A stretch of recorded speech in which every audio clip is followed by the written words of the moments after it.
தாம்பரம் அருகே விவசாயம் செய்யாத 600 ஏக்கர் நிலத்தை அரசுக்கு தர நில உரிமையாளர்கள் மறுப்பு தெரிவித்துள்ளனர்.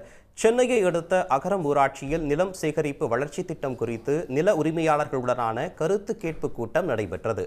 இதில் பங்கேற்ற அதிகாரிகள் மாடம்பாக்கம், அகரம், தென் கோவிலாஞ்சேரி பகுதிகளில் விவசாயம் செய்யாத 600 ஏக்கர் நிலம் கணக்கெடுக்கப்பட்டிருப்பதாக கூறினர். இந்த நிலத்தில் விரிவான நடைபாதை, சாலைகள், பூங்காக்கள், அரசின் பல்வேறு துறை அலுவலகங்கள் அமைத்து மேம்படுத்தப்பட்ட நிலமாக 2 ஆண்டுகளில் நில உரிமையாளர்களிடமே ஒப்படைக்கப்படும் என்றும் கூறி வரைபடத்துடன் விளக்கம் அளித்தனர். மேலும் பெறப்படும் நிலத்தில் 60% நிலம் திருப்பித் தரப்படும் என்றும் 40% மேம்பாட்டு தேவைகளுக்கு அரசு எடுத்துக்கொள்ளும் என்றும் தெரிவித்தனர்.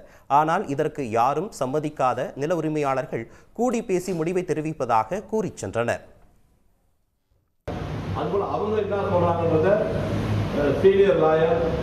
நான் லோக்கல் இருக்கிற பிளானிங் கமிட்டி மெம்பருக்கு இருக்காரு. அது இல்லாத மற்ற நிர்வாகிகள் முக்கியஸ்தர்கள் யாருன்னு வந்தால் சிஓ கிட்ட ஒரு அப்பாயின்மெண்ட் வாங்கி 1-to-1 டிஸ்கஷன் பண்ணுங்க.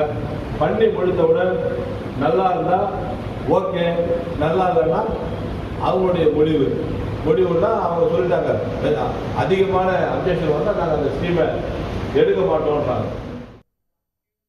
இந்த திட்டம் குறித்து சென்னை பெருநகர வளர்ச்சி குழும முதன்மை செயல் அலுவலர் சிவஞானம் IAS கூறுகையில், விவசாய நிலமாக வைத்திருக்கும் உரிமையாளர்கள் தனியாக பிளாட் போட்டால் அவர்களுக்கு சாலைகள், பொது இடங்கள் போக உத்தேசமாக 53% மட்டுமே திரும்ப கிடைக்கும் என்றும் சென்னை பெருநகர வளர்ச்சி குழும முதன்மை செயல் அலுவலர் சிவஞானம் தெரிவித்தார். இதுவே பெருநகர வளர்ச்சி குழும நிலத்தை பெற்று 60% வழங்கும் என்றும் இதனால் 90% கூடுதல் மதிப்பு கிடைக்கும் என்றும் தெரிவித்தார். நீங்க போய் தனிப்பட்ட முறையில் லேஅவுட் அப்ரூவல் வாங்கினீங்கன்னா அதுல பொது பயன்பாட்டிற்காக நிலம் உங்களுக்கு விட வேண்டியிருக்கும், சாலைக்கு விட வேண்டியிருக்கும், ட்ரைனேஜ்க்கு விட வேண்டியிருக்கும். இந்த மாதிரி எல்லா நாம்ஸை நீங்க ஃபாலோ பண்ணீங்கன்னா உங்ககிட்ட மிச்சம் வருவது 53%, 54% காட்டினாங்க. இப்போ நாம என்ன பண்றோம், எல்லாருடைய லேண்ட், இந்த பவுண்டரிக்குள்ள இருக்கிற எல்லாருடைய லேண்டையும் அவங்க சொந்த லேண்டை பூரா எடுத்து அதை மேம்படுத்தி உங்களுக்கு அந்த 60% திருப்பி விடுவோம். நீங்க தனிப்பட்ட முறையில் போனீங்கன்னா 53% தான் நீங்க பயன்படுத்தவே முடியும். மேலும் இந்த கூட்டத்தில் பங்கேற்ற தாம்பரம் சட்டமன்ற உறுப்பினர் SR ராஜா, நில உரிமையாளர்கள் ஒன்று கூடி ஒரே கருத்துடன் வந்தால் அடுத்த கட்ட நடவடிக்கை முடிவு செய்யப்படும் என தெரிவித்தார்.